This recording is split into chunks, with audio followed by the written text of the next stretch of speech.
My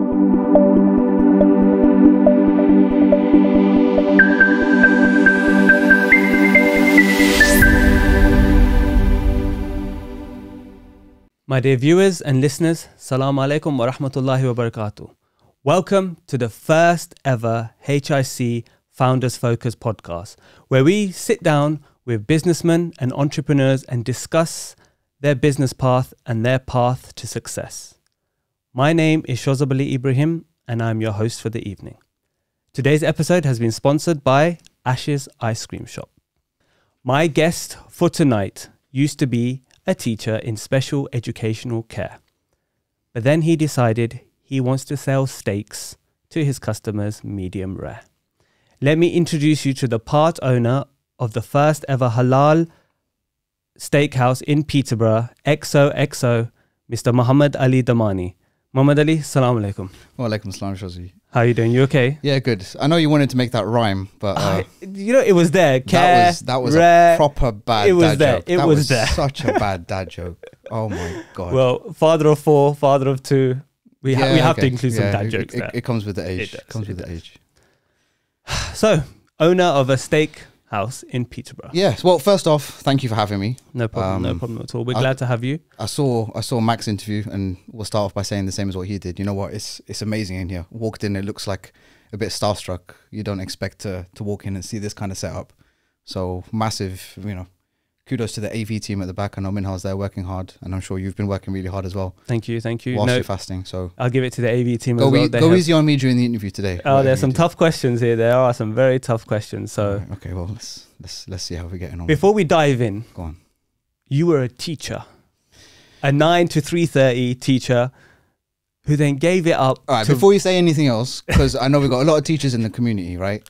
Right. There's this whole speculation. Teachers work 9 till 3:30, get the holidays off, all of that kind of stuff. The holidays are very good. That never happens. That never ever happens. Never happens. Even when I was working, it's like you're there 7:45 and you're finishing at 5:30 at the earliest. Holidays, you're always going and you're always working. So I know I'm not in the profession anymore, but you've got utmost respect for any kind of teacher. So any teacher will tell you exactly the same thing. So tell me, how did that journey start? Just the teaching profession, because I know you did your PGCE as well. Yeah, so this is a lifetime ago. I know. And when there were no grey hairs, of course. Oh man, yeah. Let's not go about the grey. That's another conversation. I think we'll spend like 45 minutes just talking about grey hairs at the minute. But yeah, it seems like a lifetime ago, to be honest with you. And a lot of people have said, you know what, you spent 3 years at university doing your degree. You spent what arguably the hardest year of your life doing the PGCE, because that's intense. That's I've heard it's very tough. Really, really, really intense. Then you got your NQT year. You spend years like in a profession, working hard, working your way up. And alhamdulillah, you know what? I worked hard to the point where I worked my way up quite quickly. I mean, we've been friends for years. Yeah. Used to, when I was commuting, going to Milton Keynes, getting up at 5, half 5, getting there, getting back at like 7, half 7, purely because of the job. Yeah. And purely because of the love of it. And then unfortunately, I think education over the last 10 years has changed drastically, and it isn't what it used to be, both as a profession and kind of as a lifestyle.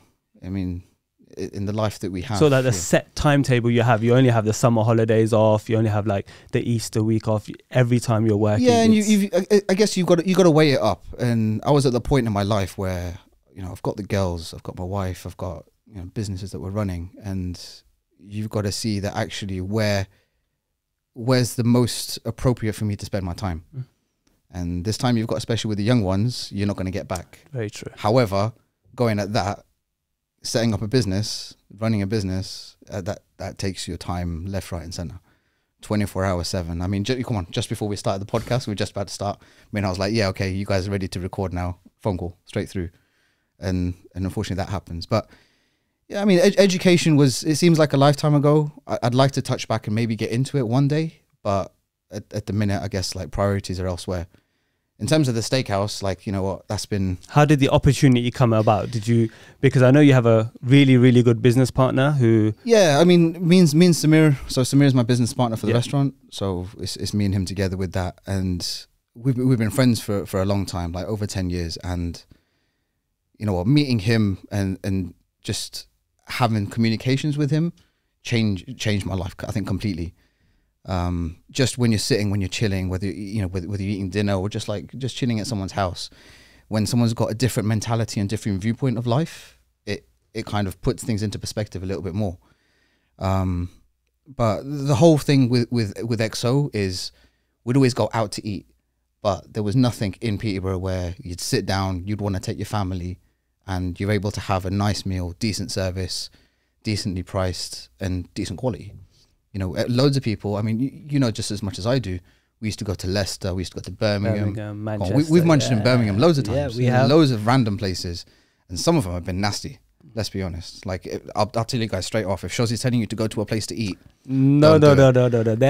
I have my good recommendation. Hassan's Kebab House. One out of how many? Yeah, that's just the one. But yeah, we'd always go out of town. Yeah. To go and have that kind of experience, and we'd always speak ages about we'd always speak a lot. Sorry, about somewhere in Peterborough. Let's do our own thing. If we had our thing, how would we do it? And even before we got the place on King Street, we saw properties left, right, and centre. Where Glow Golf is on top of W. Smith's. Yep. We saw that place. We'd signed documents. It was literally going through. And the week before we were set to exchange, we went to go and see it, and we were just like, is it going to work? Is it the right thing for us? And we alhamdulillah, you know what? We were in a position where we could be patient and wait for the right place. We must have seen. So how many places did you go see? 10, 15 places. Wow. Easily 10, 15 places. Any on Lincoln Road? Just to find that. No, Lincoln Road, no chance. What we do on Lincoln Road, I don't think would work. Correct. I don't think would work. Easily, we went to go and see about 15 different properties. Easily 15 different properties. And then alhamdulillah, you know what? Allah works in mysterious ways. He does. Whereas this property came up on King Street, and it had been there for ages, was empty for a long time. And it was just through word of mouth. We got speaking to the landlord, and he goes, "Oh, I've got this place. Come and have a look at it." Came and had a look at it. And anyone who's in the profession knows solicitors sometimes take ages to get lease agreements in. And alhamdulillah, within 5 weeks, it was all done and dusted, and we can got work started. And even starting the work off, that was a mission, if anything, ripping everything out and starting afresh. Before you jump on that story, there's two things I want to ask you. Go on. Why steak? Yeah. And why XOXO? XOXO, you Google that, it means hugs and kisses. I mean, I'm sure you put that love in your steak. You do put that love in your steak. You do put that love in your food. But why steak? Yeah. And why XOXO as a name? All right. I'll answer why steak first, and I'll come to the XO one in a bit. But steak isn't necessarily our primary thing. It's a grill house. Correct. Yeah. It's a grill house. The most important thing about it is it's soul food. That's the most important. It's feel good food. It's something a little bit different. People, when they call, they're asking, are you Turkish? Are you American? Are you a steakhouse? Are you all of this kind of stuff? Yeah, we sell the steaks. We've got burgers. We've got loads of different stuff that we're going to go and do. But more important than anything else, it's a nice atmosphere to come in, sit down and eat. And that's the most important part of it. It's not about, it's not your takeaway. It's not you're going to go get food, eat the food and go away. No, it's you come in, you have that level of service, you're enjoying the food. If you don't have that level of service, we're doing something wrong. That's the most important part of the business for us. It's good quality food. You go in, you enjoy your meal, feels nice in your stomach. You would come back. Inshallah, good company, and then you're kind of done. Okay, so the second part, why XOXO? I mean, you know what? It's become. Should we go XOXO? It's just flow. Should we go XO? Now it just ends up. Now it's so catchy, but in the beginning, it's you hear it from, and I know this from my wife, Gossip Girl, and I know you know it as well. Yeah. So I'll be honest, right? Yeah. So now we've sponsored the Husaini Sports, and we've got XOS on the back. I've heard uncles, because we haven't marketed it massively. Yeah, and this is the first time. Yeah, the first, I think, 3 or 4 years, purposely, I was a silent partner in it. I didn't want anybody to know my kind of business. Didn't want anybody to know I was involved in it. Didn't really spend much time there. I was doing a lot of the stuff in the background, working on recipes, the menus I've made myself, designing the stuff is a lot of the stuff that I've done. So I'll do all that stuff in the background, and Samir is essentially, he's the face of the business, and I do all that stuff kind of in the back. So no one really knew that I was involved in it. But now we've sponsored the Husaini, the sports, and a lot of uncles are seeing it on the back, and they're seeing they're not saying XOXO, they're saying Jojo, or why have they got hugs and kisses and this kind of stuff. But Yeah, it sets us out, sets us different. Yeah. You don't see anything else called So there's not a XOXO. particular reason. It's just There is a reason, and you've hit the reason already. okay. So whilst we're going and setting it all up, and me and Samir are having this discussion, and I'm not going to say it's an argument. It was a heated discussion over what we would call it. I've had my ideas. He's had his ideas, but he was fixated on Gossip Girl. Wow. He was fixated on Gossip Girl at the time. Wait till I see him next. Listen, he'll openly say it. He'll openly say it. And I think he must have seen an episode at night, finished it at 1 a.m, and I've woken up to go and drop the kids to school. So at 6:30, I've woken up. I'm seeing like 10 missed calls from him. I'm like, what's going on here? So I look at my phone, and all these missed calls, like no message from him. I'm like, what's going on? So I'm calling him. He's asleep. He's not answering the phone. Man, he calls me back at about 10 o'clock. I was like, Sam, what's going on? He goes, Mo, I've decided the name. So I was like, what is it? He goes, XOXO. I'm like, what's XOXO? He goes, bro, I was watching Gossip Girl last night, and at the end of it, the girl finishes every episode with XOXO. And he goes, that's it. And he goes, that's a deal breaker. The name's going in. I don't care what you say. Like, the name is sticking now. And I'm glad he did, because so the name has stuck. so you the know name what? rolls off the tongue now. Alhamdulillah. It's Alhamdulillah. I mean, when you first I thought he hear was it- joking. Yeah, as in, I'm I sure your genuinely reaction would be thought- like, no, thank you. Yeah, you know, kind of. Yeah. Yeah. But it works. It works. It's something different. It sets us out completely. The story, I think, is hilarious. You know what? It's from Gossip Girl, and people's take on it is fairly funny. But yeah, you're right in terms of XO. It just rolls off the tongue now, and I think we've got fairly lucky in terms of the word of mouth, especially in Peterborough. And I think it helped a lot during MAMT, putting those flyers out, because it was Korja Central in there, like during MAMT to have alhamdulillah, like the whole community coming down and eating there. And even now, like, you recognize, like, if we go to a wedding in Stammer or whatever, a lot of people have been to XO.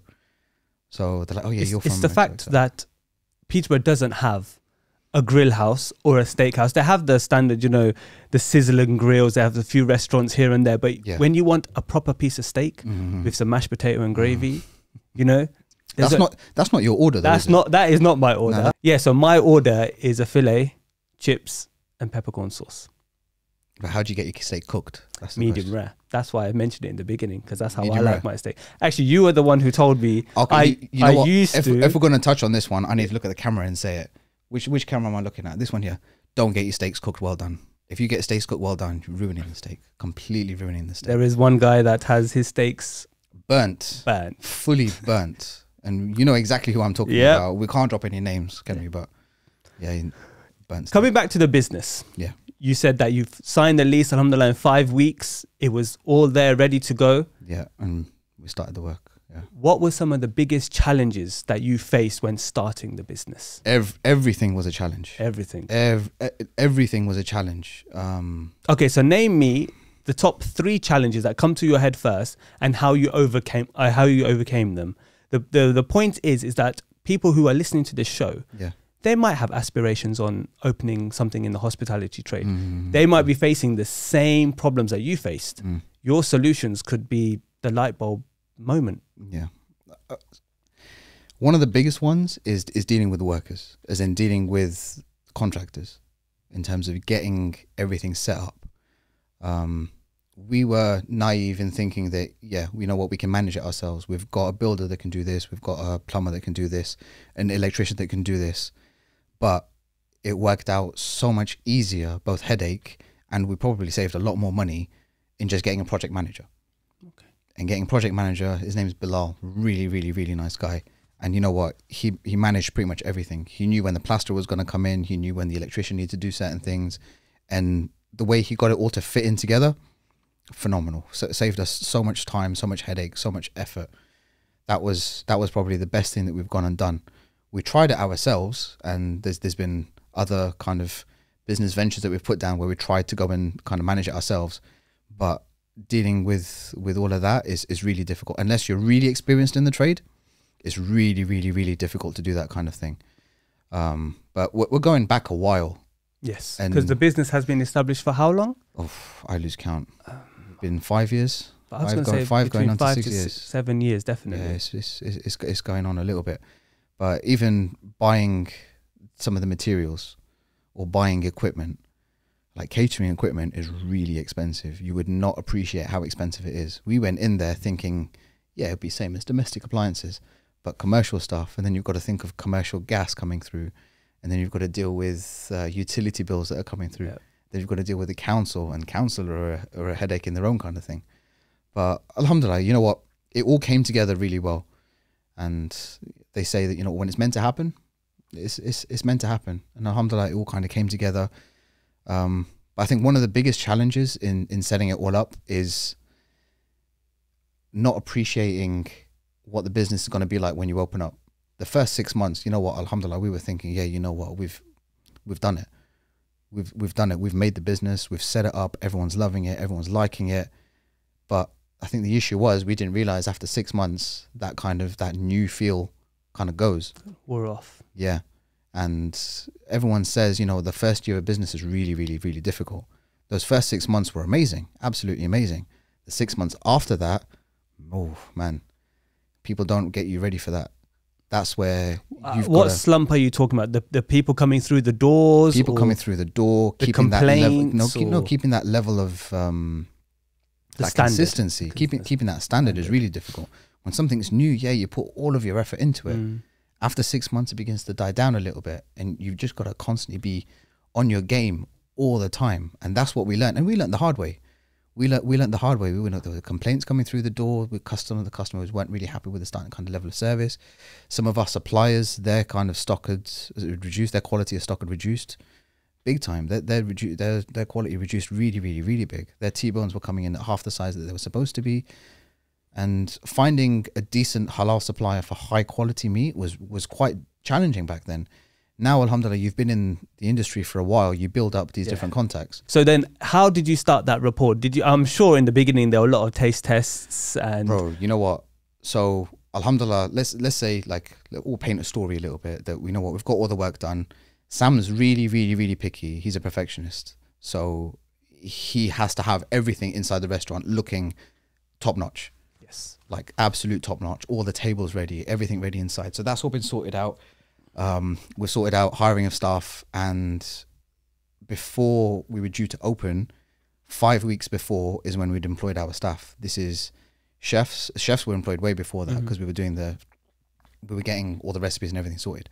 But in terms of front of house staff and the manager for the place, that was about 4 weeks before, and every single day was taste test and dry runs and dry runs and dry runs, just purely because we wanted to make sure that we're getting it absolutely 100%. So we had 3 staff there, and then Samir was working there as well. Because obviously if I'm a silent partner, I was there helping out as a friend, but that's primarily all I was there for. But we were fitting out the restaurant between just friends and family and saying, right, we're going to run just a dry run. So you're saying Ajessa Damani was there just for the food, just for taste testing? Bro, I'm Ajessa Damani. I was there every single day for food.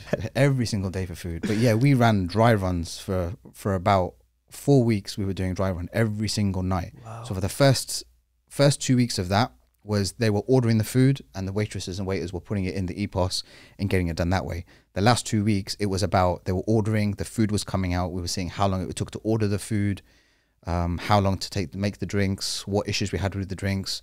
We did so many kind of dry runs. And even before our official opening day, we did an invite only the night before, where alhamdulillah, that ran really well. And then, yeah, then it was opening night. But from opening night, I'd probably say for the first 4 or 5 months, like fully booked. Every single day, alhamdulillah, fully booked. Alhamdulillah. And that worked really well. And then, you know, business kind of dies down a little bit. You know, something new in Peterborough, everybody wants to try it. But that's the best thing about your restaurant. It didn't die down.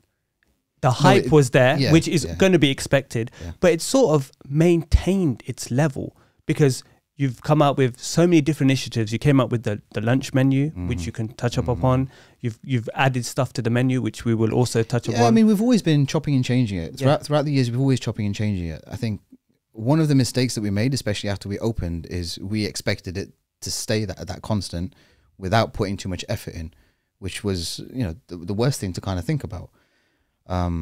So once we realized that, you know what, it's tailed off a little bit, we need to start pushing it a little bit more. There was some evenings, you know, you'd have like 2 or 3 people walking into a restaurant and you're thinking, like, how am I going to pay rent? This is ridiculous. Like, we need to step it up a little bit. That's when we've got lunch menu involved. That's when we've got the dry ice with the drinks. Yeah. Yeah, because no one else in Peterborough does the dry ice, do they? Nope. So, you know what, that sets us up from everybody else. And we're realizing now that, you know what, our lunch menu, our burger and chips is potentially cheaper than a double decker and chips from Express. Yeah. Everybody's price has gone up, but your prices have sort of stayed. Now they've gone up a little bit, but we've always been, especially for our lunch menu, I still think we're really, really, really cheap. For what we offer and the level of what we offer, I still think we're really, really, really cheap. But I'll tell you one thing that saved us more than anything else was that eat out to help out after COVID. Yes. COVID was really difficult. COVID was a massive challenge. And I found that, you know what, me and Samir were doing like deliveries because it's the only way that you could open. But the eat out to help out absolutely smashed it. Absolutely smashed it. You had people that were coming from left, right and center. They'd never tried us. Yep. And they were coming in, trying the food, and they were return customers. So if you remember, eat out to help out was Monday, Tuesday, Wednesday. Yes. And we were thinking, yeah, okay, we'll be busy those 3 days and then the rest of the week will be quiet. But actually, these people that were coming Monday, Tuesday, Wednesday enjoyed the food so much, they were coming back and paying full price over the weekend. Excellent. Yeah, just because they enjoyed it. And I'll tell you, that was a game changer for us. And I think ever since Eat Out to Help Out, that's when it's probably remained constant. But alhamdulillah, the good thing that we've got now is every probably 4 or 5 months, we'll either add something onto the menu or we'll change something around a little bit. Now we've just had the revamp, so we've just painted it, new tables. We've got nachos on there. I know your brother annihilated a portion of nachos a few days ago. He loved it. He annihilated a portion of nachos. But alhamdulillah, at the minute it's going quite well. So we're saying that the business has been set up, people are entering, they're loving it. At that point, you look at it, what mistakes do you think you could have avoided at that point? We made thousands of mistakes. We made thousands and thousands and thousands of mistakes. And it's going to happen. In any kind of business, it's going to happen. And it takes a big person to say, I've made mistakes. Yeah. I mean, as you get older, you realize that you become more wiser. You swallow your pride a little bit. I've made mistakes left, right and center. Ask my wife. I've probably made 10 mistakes just today. Yeah. But, ask my daughter as well. Loads of mistakes. Daughters. Yeah. Well, God. Yeah. That's a whole other podcast. Yeah. Yeah, we made thousands of mistakes. Do I regret making these mistakes? No, because I've learned from it. And I think that's one of the big things. Some of the mistakes, maybe putting too much trust into some of the stuff. And I think what you realize is you can have staff can be really, really, really good. But are they going to show that same kind of love that we're going to show if me and Samir are there? Maybe not. We've got some people that we can trust and some people that, when they're working there, they're absolutely phenomenal. But it's important that you're always overlooking it because that's your HIC. That essentially, that's what's making my money to pay my mortgage. So I've got to make sure that actually it's at that good standard. That service is always there. That service is always going to be there and it doesn't drop. And even when complaints come through, it used to be at one point that when complaints came, you feel defensive around it. Like, hold on, this ain't right. Like, nah, that never happened. But actually, you take it in your stride. Someone comes to you with a complaint. You know what? There was something wrong here. That's fine. You know what? Let's talk about it. What happened? What went wrong? Okay. You know what? Do I need to change certain aspects of it then? Some of it won't be true. Correct. Some people will not give you the support that you expect. That was a big eye opener for me. That was a big, big, big eye opener for me. When it became apparent that I was involved in the business, when I came out as not being a silent partner, I assumed that, we've got a strong network around Peterborough, both in the Khorja community and the Sunni community. I've got a lot of friends in that. But for some reason, I don't know if it's a Peterborough thing, they're not there. That network that you think, these are the people that will support you, actually, it's not always true. It's not always true. And it's a difficult pill to swallow, really difficult pill to swallow, that actually the people that you expect to be there aren't the ones that will be walking in the door and helping you out. So how did you overcome that? Because I know you just said it's a tough pill to swallow. Yeah. But how did you overcome that, not having the support that you expected from the wider community? I relied on it. To be honest with you, I definitely relied on it. When I came out and being like, I'm part of XO, why don't you guys come down and eat and this kind of thing? And some of the responses I was getting were quite negative. To be honest with you, they were really negative. Some of them would be like, oh yeah, this overpriced, or the food isn't that good. So it's like, okay, fine. If I'm not going to change someone's, this is their opinion of it. That's their opinion. Simple enough. But actually, I like the food. I know the quality is decent. If they want to come, they'll come. And that's the mentality, unfortunately, that you have to have, because they're not going to be your customers. But funnily enough, the weird thing is most of our customers are from out of town. You'll be very surprised. On a Saturday night, like our busiest night, alhamdulillah, most of our customers will come from out of town. That's why, like TripAdvisor, for example, I think we've got the Travelers Award for the last 3 years running. Yeah, so a lot of people that have been coming into Peterborough have gone and left reviews. They've all come from out of town. Got a lot of people that come from Cambridge. Funnily enough, like there was a few weeks where a lot of people were coming from Leicester. We'll go back to the Eat Out to help out. Yes. Because Leicester, because it was a different county. So Leicester were in a full-on lockdown. So nobody was allowed to go out to eat then at one point. I think when they looked at COVID levels in the area. Then they sort of reduced the So Cambridgeshire was open, but Leicestershire was closed. So what we found is a lot of families were coming from Leicester to Peterborough to eat, and they were coming to us to eat. And now, alhamdulillah, like they still come every 2-3 weeks. Like they still come down, which is really nice. And you know what? You've got that nice level of your consistent customer base that will come in on a regular basis. Like we've got one family that come every Sunday evening. Wow. Yeah, the 6 of them will come in 7 o'clock on the dot. They'll walk in. As soon as they walk in, the chef knows them, the staff knows them. They've got their food on, and they love it. That level of service is what essentially we're there for. That I want to touch on that point, the level of service. What sets you apart from your competitors? Service. It is always about service. Service more than anything else. I mean, we'll look at the example when me and you have gone out for dinner. Yeah. So if we've gone out for dinner, there's a few of us as lads and we've gone out for dinner. The food may be average, but you'll always remember that service that the waiter or waitress has got you. Correct. If you can have a conversation with that waiter or waitress or whoever's serving you, it's massively different to when, you know what, they don't talk to you at all. They're really blunt and you just get your food. The food tastes better when the service is better.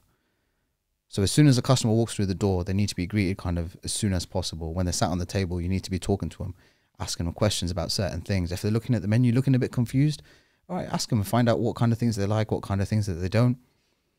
I don't know if I agree with the customer is always right, but you've got to have that level of conversation with them.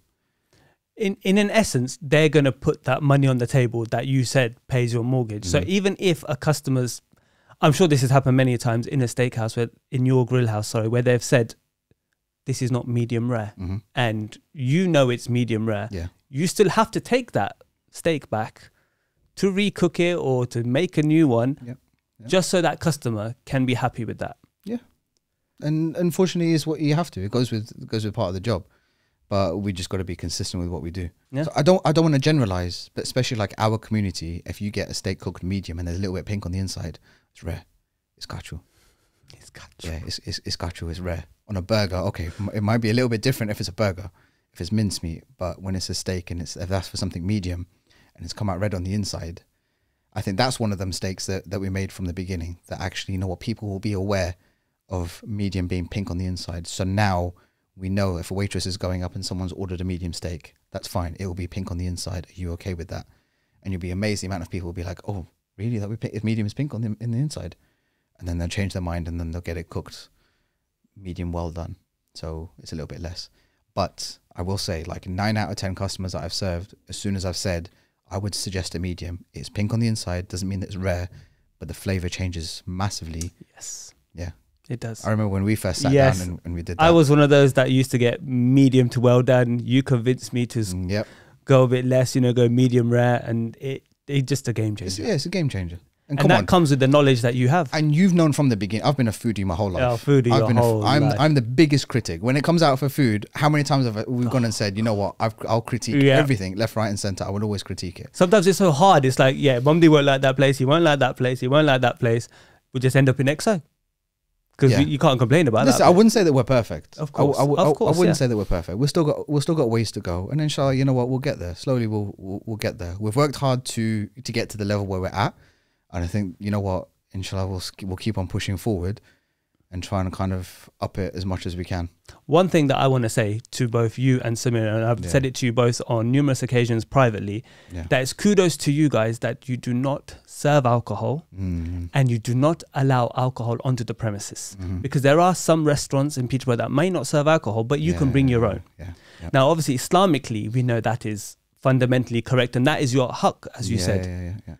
But as a business, how was that? And it is a negative impact because some customers will not walk through that It's door. a massive negative impact. How did that impact you as a business? So it impacts us to the day, still impacts us to the day. So we've put no alcohol all over the website, all over the restaurant, and you will still have, like, what day is it today? Today is Sunday. Friday night, we've got a full restaurant. People have booked a table of 9 people. They've come in, they've sat down, they've ordered their food. One of the ladies has gone to go and order a drink and she wanted like a red wine. Sorry, we don't serve alcohol. And then that's it. Cancelled the food order, walked out. What can you do? You can't do anything. We're not changing our mentality. You know what? We've never served alcohol. You're not changing your deen. We will never change that. Never, ever, ever change it. We've both been fully against it. However, there have been people that are, I don't know how you would class, like religious. There have been people that have openly gone and said, because business was down, but for a long time business was down, especially in the first couple of years that we opened, and people wanting to come in and have alcohol. We were expecting a lot of the Asian community to come in. We weren't getting the Asian community to come in. We were getting a lot of the, the locals around Peterborough to come in instead. And they all wanted alcohol. And because we didn't serve it, they wouldn't stay and eat. And so, we were trying to speak to other people and trying to say, right, what do we do? What's the best way of getting business in and keeping business? And there were a lot of like people that were more religious to us that were saying, you know what, serve alcohol. But then whatever profit you make from that alcohol, that's not halal. So, give that elsewhere, but you've still got the people that are coming in. But it was just, it didn't sit right with us. It didn't sit right with us at all. I know there's like a gray area. Some people might say, yeah, you know what, like, it's only a little bit of alcohol, but no. No. The thing that you've done is to stick by your religion, and that's obviously comes down to both your parents. Yeah, 100%. It's that been hard. Instilled that to say that, you know what, we might get more revenue, we might get more people through the door, but for the wrong reasons. Yeah. But you've stuck to that, and that's very respectful. Not just that, I think it changes the atmosphere of a place. As soon as you've got alcohol that comes into a place, is it a family environment? Becomes rowdy. It becomes rowdy, it becomes loud. You've got that dangers of people being intoxicated in a place where you're eating and you've got your family there. I don't know if I want that. I would never want that. If I've gone out and I've gone and taken my kids to go and eat and I've got a table next to me where the guy's getting a little bit rowdy, I would not be comfortable with that at all. Yeah. Never be comfortable with that at all. So yeah, we'll never change that mentality of having alcohol there. There's been times where, it's been really difficult and people are like, you know what, just serve it, because otherwise, your business is going to go down. But alhamdulillah, like we said before, risk is written for you. Alhamdulillah, I think we made the right choice. We'll stay with that choice, and we'll keep it as it is. Because in introducing alcohol into that place, that's gonna be a big no-no, big no-no. Alhamdulillah. Now, what are the plans? The business has been established. It's got its customer base. It's doing very well, alhamdulillah. What are the plans for the future of the business that you can disclose to us right now? No, you know what? Whatever happens, happens. You know what? We maintain an open mind. Where if we want to open up another one, if a property comes up and inshallah it all kind of works together, then fine. I'd never push for it. I never push. We're looking at different properties, different places to go to, different avenues to go down. If it works and we find the property, then you know what? Inshallah, we'll go ahead with it. If someone comes to us with a franchise idea, a brother came to us for a franchise idea. He wanted to buy into a franchise. He found the property and unfortunately it didn't work out. So there's opportunities to go down there. There's avenues to go down, but we've got fingers in many different pies. So this is just one of them. But when this property came up, everything kind of just came together and came together really nicely. Yeah. And that's when okay, it's meant for you. Yeah. It's not forced. So if a property comes up in a different city, or if a property comes up in Peterborough and it's not forced and it works and it's nice and it's decent, then who knows, we might set up another one. But at the minute, you know what, XO, alhamdulillah, I'm happy with how it's running. We've got a few other special things coming on the menu, hopefully in the next few weeks, maybe a few months. But there'll always be something new there. Every couple of months at least, there'll always be something new there. I'm now like a graphic designer as well, designing menus and all of this kind of stuff. It's all about Canva. All about Canva. All about Canva, mate. All about Canva. It's good to hear. It's good to hear. Now, to finish things off, we're going to have the rapid fire round. Okay. No thinking. First answer that comes to mind. Yeah? Are you ready? Bear in mind, this is close to iftar time. So if it's no problem. That's some of these questions will push that button. All right, go on. Playlist or podcast? Podcast. Gum or mint? Mint. Hard candy or gummy candy? Hard candy. Cake or pie? Cake. Hannah's cakes. Adventure or comedy? Adventure. Winter or summer? Summer. Bagel or wrap? Bagel. Chicken or meat? Meat. Mishkaki or nundu? Mushkaki. Fruit or vegetable? Fruit. Tea or coffee? Coffee. Ferrari or Lamborghini? Lamborghini. Morning person or night owl? Morning person. Volleyball or badminton? Badminton, because I kick your You lost in singles last time. Al-Kisas coming up. Iron Man or Batman? Iron Man. Express or Chicken Palace? Bro, have you seen the prices of Express? Look, I have a heart attack every time I walk in there. Express or Chicken Palace? Chicken Palace at the minute, man. And lastly, Sam's your chicken. favorite item on the XOXO menu? Oh. You can't think. Starters or mains? Mains. Sirloin steak.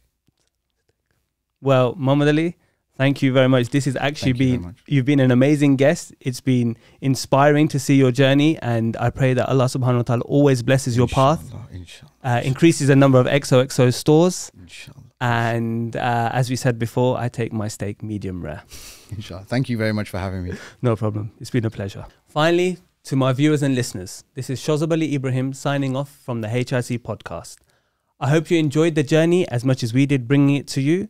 Please don't forget to like, subscribe, and share with your friends and family. I thank you for all your time. Keep calm and make dua. And I will see you soon, inshallah. Take care. Khuda Hafiz.